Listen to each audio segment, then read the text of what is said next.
دماغ میں شک تھا، حالانکہ حضور میں کوئی شک نہیں۔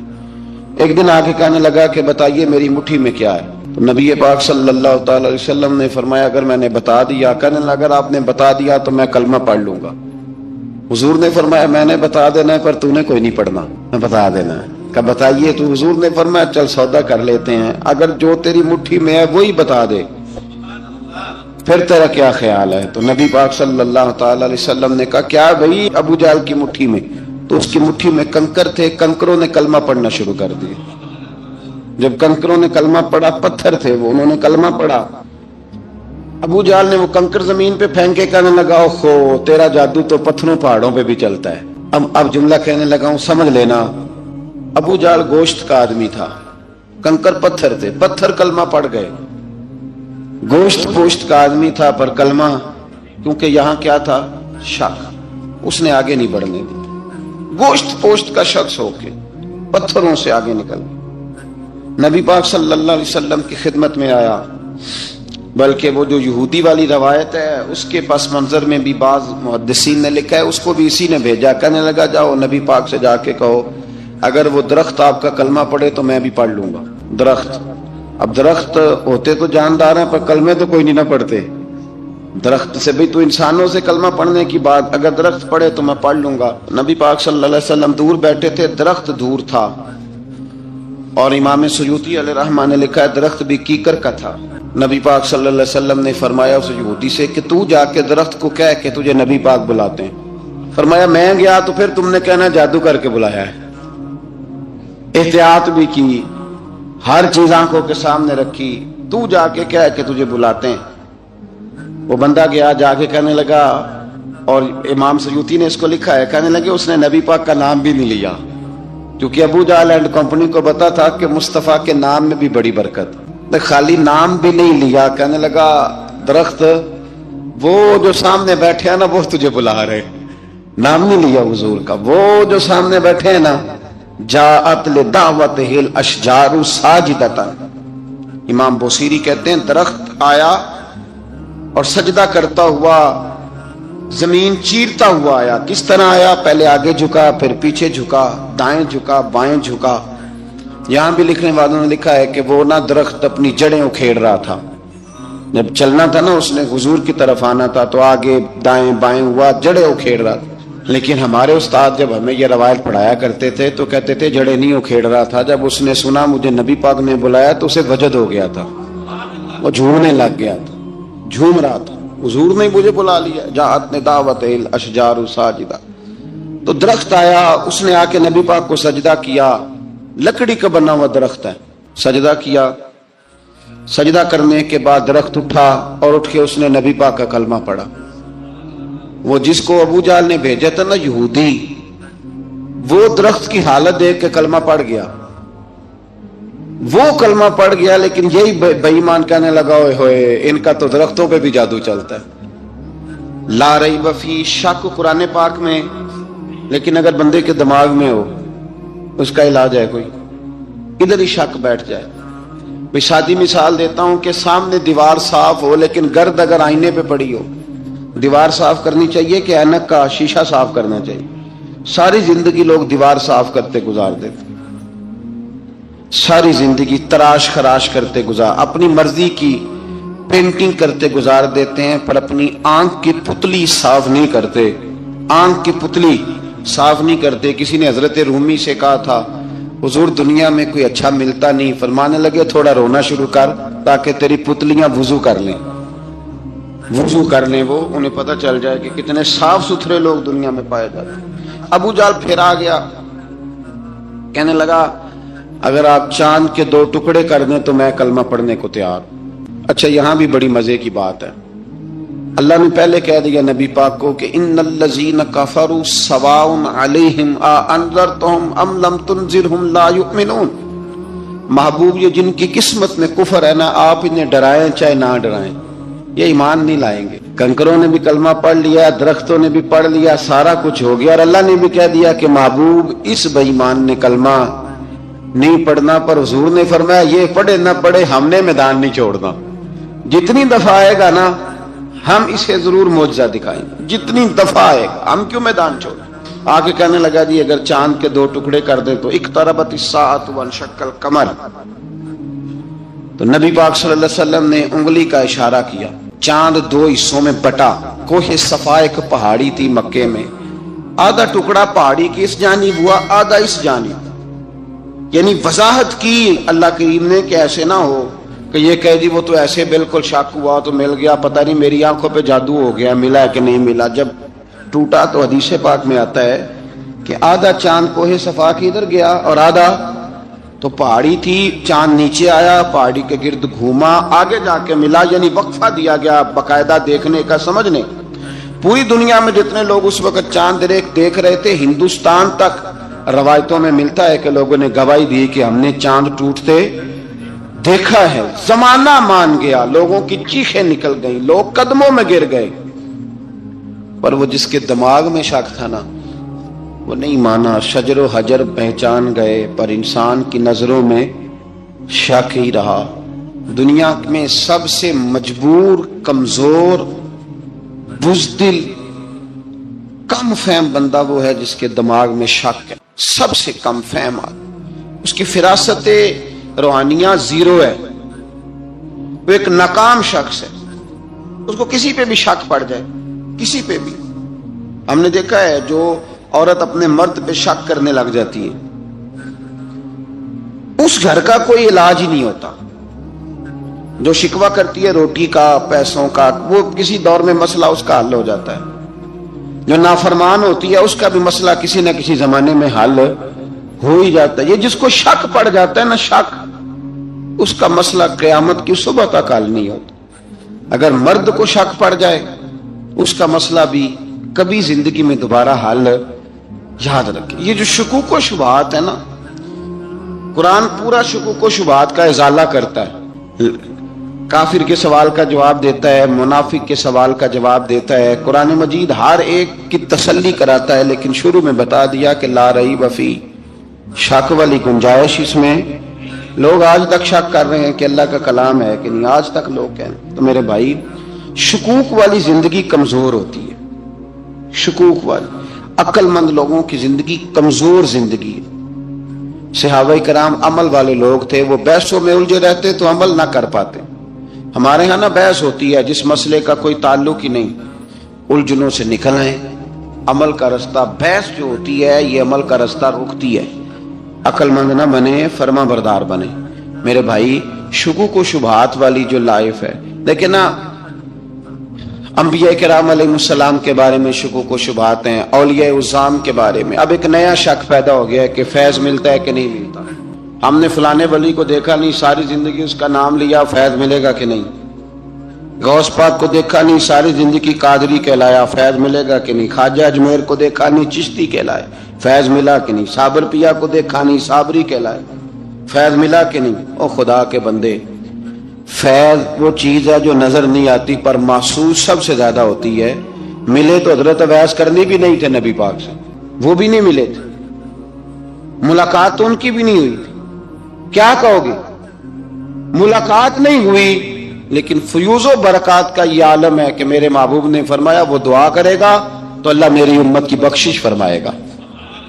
تو آپ ہمارے صوفیاء میں ایک سلسلہ اویسیہ ہے، سلسلہ اویسیہ میں اکثر ملاقات نہیں ہوتی، اکثر نہیں ملاقات ہوتی بغیر دیکھیں نا، آپ جب کسی کا نام جپتے ہیں، جب کسی کا نام لیتے ہیں، جب اسی کا ذکر کرتے ہیں، جب اسی کے تذکرے میں رہتے ہیں تو اللہ تبارک و تعالیٰ کے یہ جو کامل لوگ ہوتے ہیں یہ متوجہ ہو جاتے ہیں، ان کی توجہ ہوتی ہے۔ اور خود سرکار نے فرمایا دو آپس میں محبت کرنے والے، ایک مشرق میں ایک مغرب میں، قیامت کے دن اللہ دونوں کو جنت میں اکٹھا فرما دے گا۔ یہ کیا بات ہوئی کہ ہر بات میں شک کرنا کہ جی وہ فلانے سے ملاقات ہی نہیں ہوئی؟ تو کس طرح بھائی، ملاقات ایک الگ چیز کا نام ہے، ملاقات ایک الگ شے کا نام ہے، اور فیوز و برکات ایک، اللہ سے ملاقات ہوئی ہے، رزق دیتا ہے کہ نہیں، زندگی دیتا ہے، ساری چیزیں دیتا ہے، تو ملاقات تو کوئی نہیں کرتا۔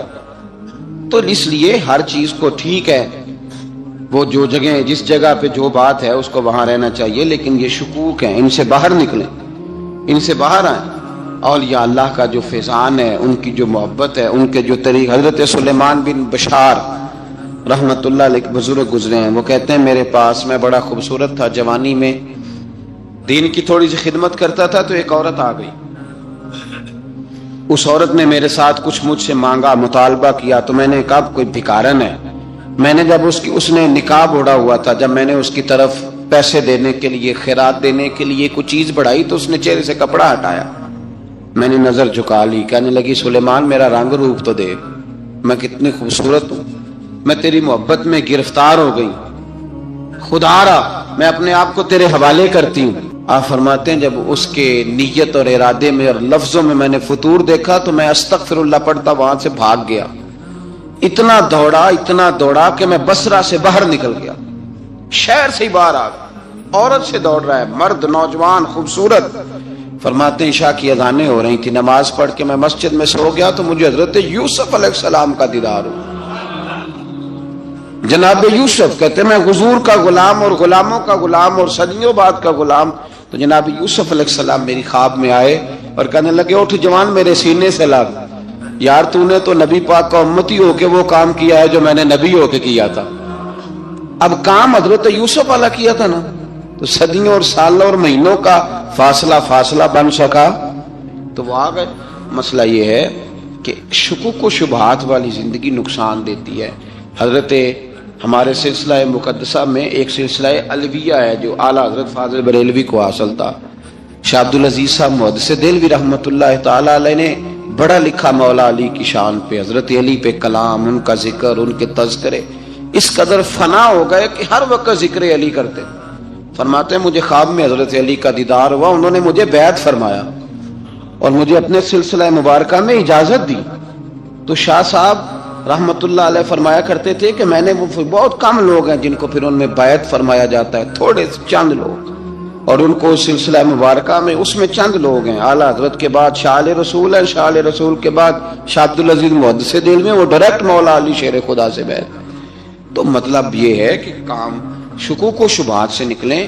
قرآن نے کہا لا ریب فی، قرآن میں شک البتہ وَإِن كُنتُمْ فِي رَيْبٍ مِّمَّا نَزَّلْنَا عَلَىٰ عَبْدِنَا، بندے کچھ شک کرتے ہیں، اگر انہیں شک ہو تو وہ اس طرح کریں کہ فاتوا بسورۃ من مثلی، پھر اس کی مثل ایک صورت لے کے آئیں، اور وادعوا شہداءکم من دون اللہ ان کنتم صادقین، سارے بے شک اپنے حمایتی بلا لیں اگر وہ سچیں.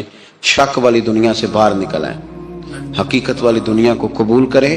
شکوک و شبہات کا ازالہ نہیں ہوتا، شک دوسرے شک کو جنم دیتا ہے، نقص دوسرے نقص کو جنم دیتا ہے، غلطی دوسری غلطی کو جنم دیتی ہے. اور انسان جب تک شکوک کی، میں نے آپ کو کہہ دیا کہ ہر گھر بس سکتا ہے، ہر گھر، ہر عورت کے صحیح ہونے کی امید ہوتی ہے، پر جس بی بی کو اپنے خاوند کے کردار پہ شک ہو وہ بی بی کبھی مطمئن نہیں ہوتی. ہر گھر بس جاتا ہے، لیکن جس خاوند کو اپنے بیوی کے کردار پہ شک ہو جائے اس کا کبھی اس کے ساتھ سلوک مخلصانہ. شکوک والی زندگی بیماروں کی زندگی ہے، شکوک والی زندگی بیماروں کی زندگی، کمزوروں کی زندگی، بزدلوں کی. اس لیے حقیقت والی چیز جب تک آپ کے پاس کوئی چیز کلیئر ہو کے نہیں آتی. شریعت اسلامیہ نے بہتان کی سزا رکھی 80 کوڑے، پتہ ہے آپ کو؟ جس نے ایسے ہی بہتان لگا دیا، دلیل ہی کوئی نہیں، ایسے ہی کہہ دیا کہ جی وہ مجھے شک کیا، جی انہوں نے ایسے کیا، فرمایا اسے کوڑے مارو. شک کی بنیاد پر بہتان ترازی کرتا ہے، کوڑے کی سزا رکھی، 80 کوڑے مارو اس ظالم. یہ شک کر رہا ہے اس کو جب اس کے پاس دلیل ہی کوئی نہیں. یہاں بڑے بندے ہیں بات کر دیتے ہیں، کہتے ہیں جی وہ ایسا ہوا ہوگا، میں نے ایسا دیکھا تھا، ہوگا، کیا تھا، ممکن ہے. تو یہ شکوک ہے. اس شکوک یہ سامنے والے کا کچھ بھی نہیں بگڑتا، اس بیچارے کا کیا بگڑنا ہے. یاد رکھیں بڑی خوبصورت بات یہاں حضرت عبداللہ ابن مسعود کی. آپ فرمایا کرتے تھے جب کسی بندے پر بندے شک کرتے ہیں اور ناجائز شک کرتے ہیں، اللہ اس کی عزتوں میں اضافہ فرما دیتا ہے، اللہ اسے شانیں عطا کرتا ہے. اپنی زندگی کو بیماریوں سے نکالنے، یہ روحانی بیماری ہے شک، اس سے باہر آنا. یہ ظلم ہے. اولیاء پہ بھی شک، صوفیاء پہ بھی شک، علماء پہ بھی شک، ہر بندے پہ شک، کوئی صحیح نہیں، سارے غلط، میں اکیلا صحیح. اس شک سے باہر آ جائیں. یہ نفسیاتی مریض بنا دے گا. بے سکون کرے گا، بے قرار کرے گا۔ اللہ تبارک و تعالیٰ نے نا ہمارے محبوب کریم علیہ السلام کو دنیا میں بھیجا تو فرمایا یا ایھا الناس قد جاءکم برہان من ربکم، اے لوگو تمہارے پاس تمہارے رب کی دلیل آ گئی۔ اللہ تبارک و تعالیٰ نے محبوب پاک علیہ الصلوۃ والسلام کو سراپا دلیل بنا کے بھیجا۔ باقی انبیاء کرام علیہم السلام کے پاس بھی اپنی نبوت کے دلائل کے طور پر بے شمار معجزات تھے، اور حضور کریم علیہ السلام کے تو پورے وجود کو ہی اللہ نے معجزہ بنایا۔ اور نبی پاک صلی اللہ تعالی علیہ وآلہ وسلم کی نبوت کی دلیلیں، حضور کے رسالت کے مستحکم دلائل جگہ جگہ آپ کو ملیں گے۔ سب سے پہلی چیز تو یہ سمجھنے والی ہے کہ نبی پاک علیہ السلام نے جس چیز کو سب سے پہلے اپنی نبوت کی دلیل کے طور پر بیان فرمایا وہ حضور کا کردار ہے، سیرت ہے، عمل ہے، حضور کا لوگوں کے ساتھ رویہ ہے۔ نبی پاک علیہ الصلوۃ والسلام کی تبلیغ کے 3 دور ہیں۔ ایک تو حضور نے اپنے قول سے تبلیغ فرمائی، وہ 40 سال کی عمر سے محبوب نے اعلان فرمایا اور تبلیغ کی، اور ایک نبی پاک صلی اللہ تعالی علیہ وسلم بالواسطہ حضور کی تبلیغ ہے جو آج تک جاری ہے۔ امت کے علماء، مشائخ، مبلغین حضور کے دین کو آگے پھیلا رہے ہیں، تو دراصل یہ بھی تبلیغ رسول پاک علیہ السلام ہی کی تبلیغ۔ اور ایک حضور کی تبلیغ کا دور ہے حضور کی پیدائش سے لے کر ولادت مبارکہ سے لے کر حضور علیہ السلام کے اعلان نبوت تک۔ اس دوران نبی پاک نے جو تبلیغ فرمائی ہے وہ اپنے کردار سے۔ عرب کا وہ معاشرہ جو بڑا میلا کچیلا گدلا ہو چکا تھا، جس کے اندر سراسر مادہ پرستی کا زور تھا، جس کے اندر لوگ انسانوں کی خرید و فروخت کرتے تھے، جس کے اندر بیٹیوں کو زندہ دفن کر دیتے تھے، جس کے اندر جو آدمی جتنا زیادہ مضبوط ہوتا تھا اتنا زیادہ لٹیرا بن جاتا تھا، اس معاشرے کے اندر رسول کریم علیہ السلام نے 40 سال گزارے، اور اس طرح گزارے کہ جو بیگانے بھی تھے وہ بھی کہا کرتے تھے یہ صادق ہے، یہ امین ہے۔ اور جب حضور نے اعلان نبوت کیا تو فرمایا، یہ قرآن مجید کے لفظ ہے، فرمایا فَقَدْ لَبِثْتُ فِيكُمْ عُمَرًا مِّن قَبْلِهِ أَفَلَا تَعْقِلُونَ، میں تمہارے بیچ عمر کا ایک حصہ گزار چکا ہوں، تمہیں عقل نہیں ہے، شعور نہیں ہے۔ نبی کریم علیہ السلام نے اپنے کردار کو، اپنے عمل کو اپنی نبوت کی دلیل کے طور پر بیان فرمایا۔ وہ تو حضرت حلیمہ بھی فرماتی ہے نا، جب میں نبی کریم علیہ السلام کو اپنے گھر لے گئی تو میرا اپنا بچہ بھی دودھ پیتا تھا، 2 میرے بیٹے ہو گئے، ایک میری یہ نسبی اولاد اور حضور میری رضائی اولاد۔ تو کہتی ہے جب میں کریم محبوب علیہ السلام کو اپنے سینے سے لگاتی تھی تو حضور میرے ایک پستان سے دودھ پیتے تھے اور دوسرا اپنے بھائی کے لیے چھوڑ دیا کرتے۔ یہاں سے رسول کریم علیہ السلام نے کردار کے ذریعے تبلیغ اور پھر اعلان نبوت سے پہلے ایک تنظیم عرب کے جوانوں پر، عرب کے سرداروں پر مشتمل بنائی گئی، جس میں نبی کریم علیہ السلام نے بڑا حصہ لیا سرکار نے، اور بڑے اہم لوگوں کو شعور حضور نے عطا فرمائے۔ وہ اس جماعت کا فیصلہ تھا کہ ہم سارے جوان، سارے بڑے لوگ ملیں گے، یہ حضور کے اعلان نبوت سے پہلے کی بات ہے، ہم بڑے لوگ ملیں گے، کسی بڑے کو کسی چھوٹے پر ظلم نہیں کرنے دیں گے، کسی آدمی کو کسی غریب کا حق نہیں کھانے دیں گے۔ حضور علیہ السلام نے نا اپنی کردار سے، اپنے عمل سے، اور آپ کا جو عمل ہوتا ہے نا وہ اصل ہوتا ہے، ایک ہوتا ہے آپ کوئی بات کرتے ہیں اور ایک ہوتا ہے کہ آپ کوئی عمل کرتے ہیں۔ آپ جب عمل کرتے ہیں تو عمل کے ذریعے بھی لوگوں تک بات پہنچتی ہے کہ دراصل آپ کا اٹھنا بیٹھنا چلنا پھرنا کیا ہے۔ میرے رسول کریم علیہ السلام کا اٹھنا بھی ایک نبی کا، بیٹھنا بھی ایک نبی کا، بات کرنا بھی ایک نبی کا، معاملات زندگی کرنا بھی ایک نبی کا، لین دین کرنا بھی ایک نبی کا۔ ایک شخص کہتے ہیں میں نے اعلان نبوت سے پہلے حضور علیہ السلام سے کوئی چیز خریدی تھی اور میں نے عرض کیا تھا آپ یہاں تشریف رکھے، میں پیسے لے کے آتا ہوں، میں 3 دن کے بعد آیا۔ دیکھو یہ بات کرنی کتنی آسان ہے، بولنی کتنی آسان ہے، پر 3 دن یہاں میرے بھائی کو کسی شخص کو 2 گھنٹے انتظار کرنا پڑ جائے تو لوگ کہتے ہیں الانتظار وشد من القتل، یہ تو قتل سے زیادہ تکلیف والا معاملہ ہے منتظر رہنا کسی کا۔ کہتے 3 دن کے بعد میں آیا تو میرے رسول کریم وہیں تشریف فرمایا، بس اتنا فرمایا یار تم نے مجھے بڑی تکلیف میں ڈال دیا، 3 دن ہو گئے یہاں رکے ہوئے۔ تو حضور نے اپنے کردار کو، اپنے عمل کو، اپنے معاملات کو سب سے پہلے اپنی نبوت کی دلیل کے طور پر پیش کیا۔ اسی نے کیا خوب کہا تھا کہ جو تیری جان کے دشمن ہے وہ بھی کہتے ہیں، بظاہر تو آئے ہیں نا ہجرت کی رات جان لینے، لیکن امانتیں حضور کے گھر میں رکھی ہوئی ہیں، امانتیں کاشانہ نور پہ پڑی ہے. وہ جو تیری جان کے دشمن ہے وہ بھی کہتے ہیں کہ امین تو ہے اور صداقت کی آبرو تو ہے. تو پہلے کردار. پھر دوسری بات، اللہ تعالیٰ نے اپنے محبوب علیہ الصلوۃ والسلام کو اپنا مطلق نائب بنا کر، اپنا محبوب اعظم بنا کر، ویسے ہی سارے انسانوں کے بارے میں کہا وَإِذْ قَالَ رَبُّكَ لِلْمَلَائِكَةِ إِنِّي جَاعِلٌ فِي الْأَرْضِ خَلِيفَةً، میں زمین میں اپنا نائب بنانے والا ہوں. لیکن حضور علیہ السلام تو محبوب ہے نا، حضور کی نیابت تو محبوبیت کے درجے پر فائز ہے.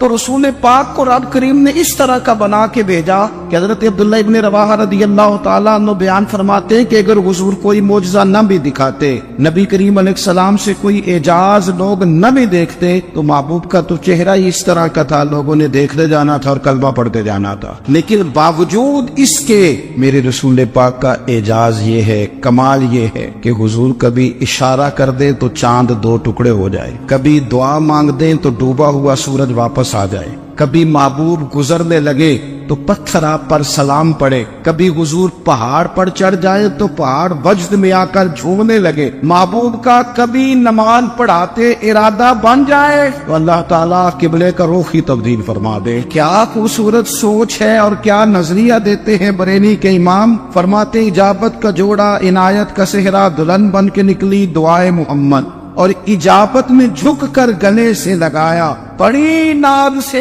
جب دعائے محمد. دیکھو خدا کی رضا چاہتے ہیں دو عالم، خدا چاہتا ہے رضائے محمد صلی اللہ تعالی علیہ وسلم. اور ایک مقام پہ فرماتے ہیں نائب دست قدرت پہ لاکھوں سلام، نائب دست قدرت پہ لاکھوں سلام. تو اللہ تعالیٰ نے نبی پاک صلی اللہ تعالی وسلم کو جو اعجاز. پھر ایک اور بات، حضور امی ہے.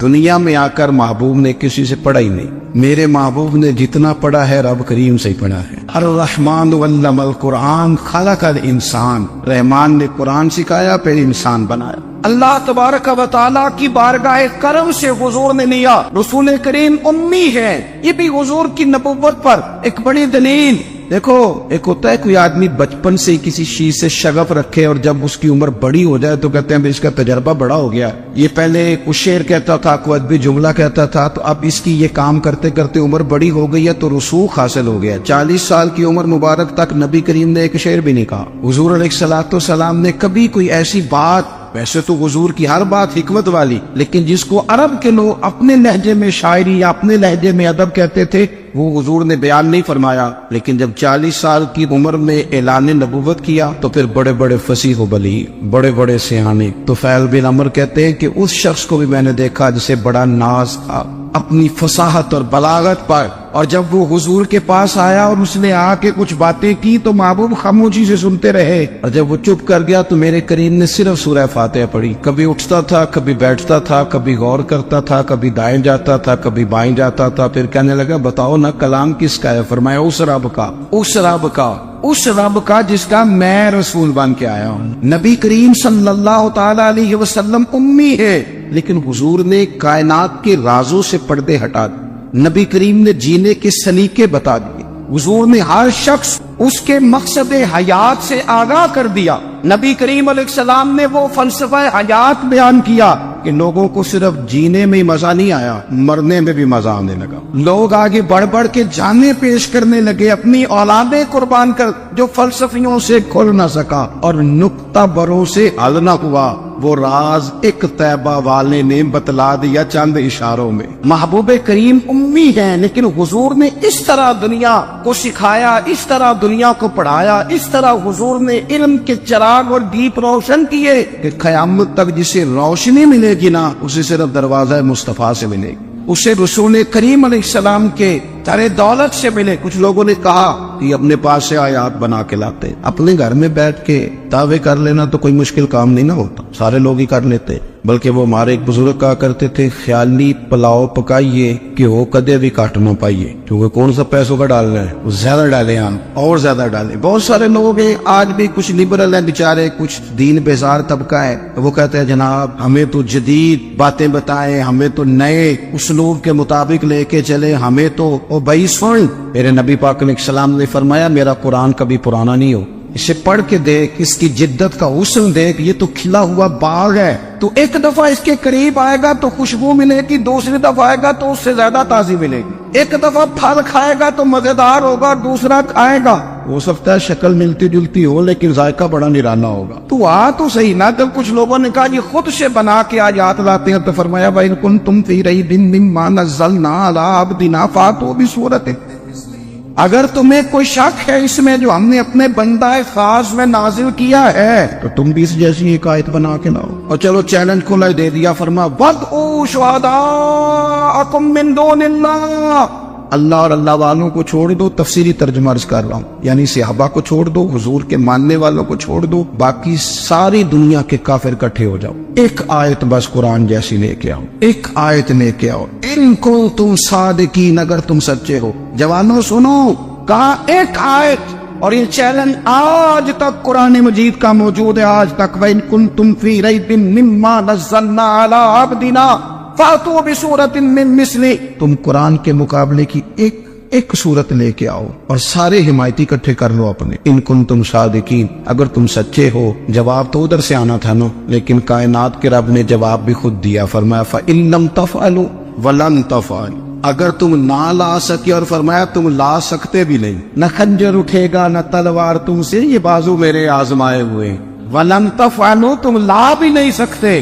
فَاتَّقُوا النَّارَ الَّتِي وَقُودُهَا النَّاسُ وَالْحِجَارَةُ، پھر اس آگ سے ڈر جاؤ جس کا ایندھن آدمی اور پتھر ہے. اُعِدَّتْ لِلْكَافِرِينَ، بنائی کافروں کے لیے. مومنوں کے لیے تو رب نے جنت بنائی ہے. اُعِدَّتْ لِلْكَافِرِينَ، یہ دوزخ اللہ نے کن کے لیے بنائی ہے؟ اُعِدَّتْ لِلْكَافِرِينَ کہتا ہے کافر کے لیے بنایا. تو اللہ تبارک و تعالی نے میرے رسول پاک صلی اللہ تعالی علیہ وسلم کو وہ کتاب عطا فرمائی، اور پھر حضور کی فصاحت و بلاغت، معرفت. دیکھو، ایک ہوتا ہے گھنٹوں باتیں کرنا، ایک ہوتا ہے کئی والیم پر مشتمل، کئی جلدوں پر مشتمل کتب کا لکھنا، اور ایک ہوتا ہے کسی بندے کا ایک بات کرنا اور سامنے والے کی طبیعت کو اتنا جگا دینا کہ اگلی بات فوراً ہی اس کی سمجھ میں آ جائے. اور حضور نہ کسی کی انا کو نہیں جگاتے. ہم بعض اوقات کسی سے خطاب کرتے ہیں، بات کرتے ہیں تو سامنے والے کی انا کو جگا دیتے ہیں، ٹھیس پہنچاتے ہیں. وہ کہتا ہے چل پھر تگڑا ہو جائے، میں بھی آیا. حضور انا نہیں جگاتے تھے، میرے نبی پاک ضمیر جگاتے تھے تاکہ وہ شخص فیض حاصل کر سکے، اسے کچھ ملے. نبی کریم کا جو انداز تکلم ہے وہ اس طرح کا ہوتا تھا کہ انسان خود بخود کھل اٹھتا تھا کہ مطلب یہ بات ہونے کیا لگی ہے، مطلب حضور کیا فرمانے لگے. نبی کریم صلی اللہ تعالی علیہ وسلم ایک دن محبوب کریم نے صحابہ کے دیے حضور کی فصاحت و بلاغت دیکھے. فرمایا محبوب نے کتنا نادان ہے وہ شخص جو اپنے ماں باپ کو گالی دے. کھلی ہو گئی لوگوں کی آنکھیں، کان کھڑے ہو گئے کہ یا رسول اللہ کون ایسا بدبخت ہے جو ماں باپ کو گالی دے گا. اب جب سوالات ذہنی سطح پر پوری طور پر ابھر گئے نا، تو اب رسول کریم نے بات سمجھائی. یہ ہے فصاحت و بلاغت، تیرے آگے ہے یوں دبے نچے. فصحا عرب کے بڑے بڑے، کوئی جان منہ میں زبان نہیں بلکہ جسم میں جان نہیں. یا رسول اللہ کون ایسا نالائق ہے جو ماں باپ کو گالی دے. اب جب ذہنی سطح یہاں تک ابھر آئی تو اب حضور نے سمجھایا، اور میں جب تم کسی کے ماں باپ کو گالی دو گے نا تو وہ بھی تو جواب میں تمہارے ماں باپ کو دے گا نا. تو فی نفس ہی یہ تم نے خود ظلم کیا ہے اپنے ماں باپ. کیوں تم نے ایسا لہجہ اختیار کیا کہ جس سے سامنے والے کی انا جاگ جائے اور وہ تمہارے مقابلے میں آ کر کے کھڑا ہو جائے؟ کیوں تم نے اس طرح کے انداز اختیار کیے کہ جس سے سامنے والا بھی سارے پنجے کھڑے کر کے باہر نکل آئے اور کہے آ جاؤ پھر میں بھی میدان میں حاضر ہوں. رسول کریم کی فصاحت بلاغت دیکھیں نا، حضور 2-4 جملوں میں ساری بات سمجھا جاتے. ایک حدیث پاک اگر ہماری سمجھ میں آ جائے، ایک روایت نبی پاک صلی اللہ تعالی علیہ وسلم نے فرمایا خوبصورت مسلمان وہ ہے جو بے مقصد باتوں کو چھوڑ دے. لو اس سے پوری زندگی سجائی جا سکتی ہے ایک جملے سے. کوئی لمبی چوڑی باتوں میں جانے کی ضرورت نہیں. کہا خوبصورت مسلمان یہ ہے جو بے مقصد باتوں کو چھوڑ دے، لا یعنی باتوں کو. کیا کہتے ہیں ہمارے دیہات کے لوگ، جڑے پنڈ جانا نہیں اودا راہ پوچھنے دی. لیکن آج کل لوگ باز آندے یعنی جس بات کا بالکل تعلق نہیں نا وہ بات بھی کرتے جاتے، جس کا شعبہ ہی نہیں وہ بھی چھلانگ لگا کے اس میں آ جاتا ہے. ہم اپنا وقت ضائع کرتے، اپنی صلاحیتیں ضائع کرتے، اپنا نقصان کرتے. ہم اپنا کام صحیح کر کے نہیں کرتے اور دوسری ساری دنیا کو ٹھیک کرنا چاہتے ہیں. او بھائی آپ جس جگہ جس شعبے سے تعلق رکھتے ہیں آپ اپنے معاملات میں مضبوطی پیدا کریں. حضور نے اپنی فصاحت کے ساتھ بلاغت کے ساتھ لوگوں کو قائل کیا، اور قرآن مجید کی تاثیر کا یہ اثر میرے کریم رسول نے دکھایا کہ رات کو جب حضور بیٹھ کے قرآن پاک پڑھتے تھے نا، جب یاسین والے نبی خود یاسین کی تلاوت کریں، جب طٰہٰ والے محبوب خود طٰہٰ کی تلاوت کریں، غور کرو نا، جب مدثر والے محبوب خود ان جملوں کو ادا کریں، یعنی جن کی